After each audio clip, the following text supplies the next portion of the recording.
Hello friends, welcome to Tamil recipes. வாழைப்பூ இதழில் வாழைப்பூ வடை இருக்குது பாருங்கள். அதை எப்படி செய்யலான்னு பார்க்கலாம் வாங்க. ஒரு கிளாஸ் கடலைப்பருப்பு எடுத்து தண்ணியில் போட்டுட்டு 2 ஹவர் கழித்து வடிச்சிட்டு வச்சுருக்கேன். தண்ணியெல்லாம் வடிச்சிட்டு நல்லா எப்படி குதிரியாக இருக்குது பாருங்கள். இப்போ இது கூட சேர்க்கறதுக்கு வாழைப்பூ கொஞ்சம் எடுத்து க்ளீன் பண்ணி வச்சுருக்கேன். இப்போ கடலைப்பருப்பை வந்து குறப்பாக அரைச்சிக்கலாம். ஒன்றும் பாதியமாக அரைக்கணும், ரொம்ப நைஸாக அரைச்சிடக்கூடாது.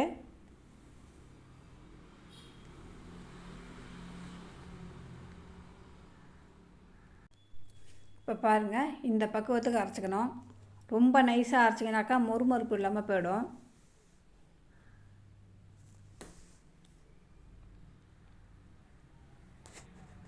இப்போ இதை எடுத்துகிட்டு இது கூட நம்ம வாழைப்பூவும் அதே மாதிரி அரைச்சிக்கலாம். இதுவும் பாருங்கள்.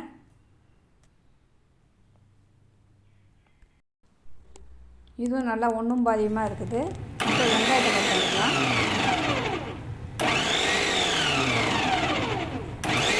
ஒரு 2 வெங்காயம் போட்டுருக்கேன்.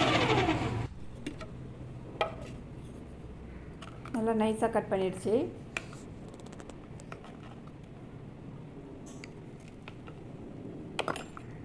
இப்போ ஒரு பவுலில் கடலைப்பருப்பு அரைச்சது, வாழைப்பூ எல்லாத்தையும் சேர்த்து நம்ம மிக்ஸ் பண்ணிக்கலாம்.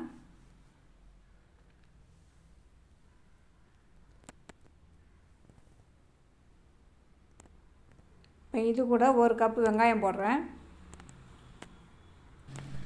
இப்போ இது கூட வெறும் மிளகாத்தூள் 1/2 டீஸ்பூனு, மஞ்சத்தூள் 1/2 டீஸ்பூனு, சோம்பு தூள் 1/2 டீஸ்பூனு, சோம்பு முழுசாக கொஞ்சம், பெருங்காயத்தூள் எல்லாத்தையும் சேர்த்துக்கிறேன். வடைக்கு தேவையான உப்பும் சேர்த்துக்கிறேன்.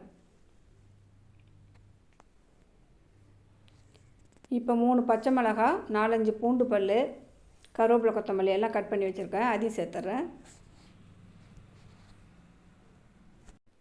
முளை கட்டின பாசிப்பயிறு 1/2 கப்பு எடுத்து வச்சுருக்கேன், இதையும் நம்ம அரைச்சி அது கூட சேர்த்துக்கலாம். பாசிப்பருப்பு நம்ம வடையில் சேர்க்கையில் வடை வந்து நல்லா மொறுமொறுப்பு கொடுக்குது, டேஸ்ட்டும் அதிகமாக இருக்குது. பசங்களுக்கு வந்து பாசிப்பருப்பை நம்ம தனியாக கொடுத்தோம்னா சாப்பிட மாட்டாங்க. இந்த மாதிரி தான் சேர்த்து தான் நம்ம சமைச்சு கொடுக்கணும்.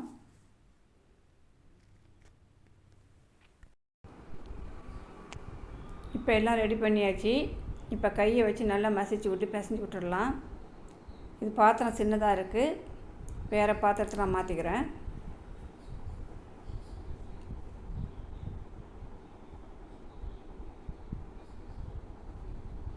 இப்போயே உப்பு இருக்கான்னு நல்லா செக் பண்ணிவிட்டு, உப்பு பத்தலைன்னா இதில் போட்டுக்கலாம்.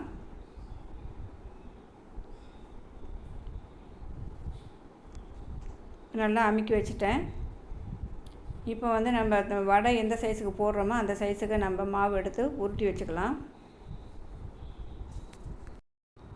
அடுப்பில் எண்ணெய் வச்சுட்டு 4 வடை தட்டி போட்டுட்டேன்.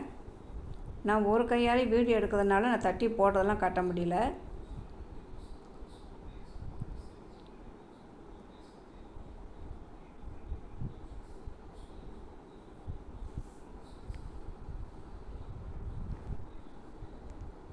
நல்லா பிரட்டி விட்டுக்கிட்டே இருக்கணும், இல்லைன்னா அப்படியே வடை கலர் மாறிடும். ஒரே கலராக வரையில் எல்லாத்தையும் எடுத்துடலாம்.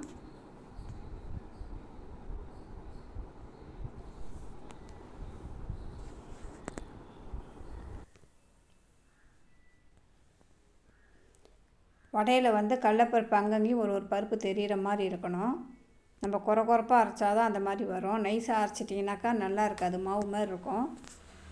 வாழைப்பூ வந்து கடலைப்பருப்பை விட வாழைப்பூ வந்து கொஞ்சம் கம்மியாக சேர்க்கணும். சூப்பரான வாழைப்பூ வடை ரெடி ஆயிடுச்சு. டீ குடிக்கும்போது வாழைப்பூ வடையை சாப்பிட்டுக்கிட்டு டீ குடிச்சிங்கன்னா சூப்பராக இருக்கும். வாழைப்பூ இருந்தால் நீங்களும் இந்த மாதிரி முளைக்கட்டின பாசிப்பயிறு சேர்த்து வடை செஞ்சு சாப்பிட்டு பார்த்துட்டு, இந்த ரெசிபி உங்களுக்கு பிடிச்சிருந்தா லைக் பண்ணுங்கள், ஷேர் பண்ணுங்கள், சப்ஸ்கிரைப் பண்ணுங்கள். தேங்க்யூ.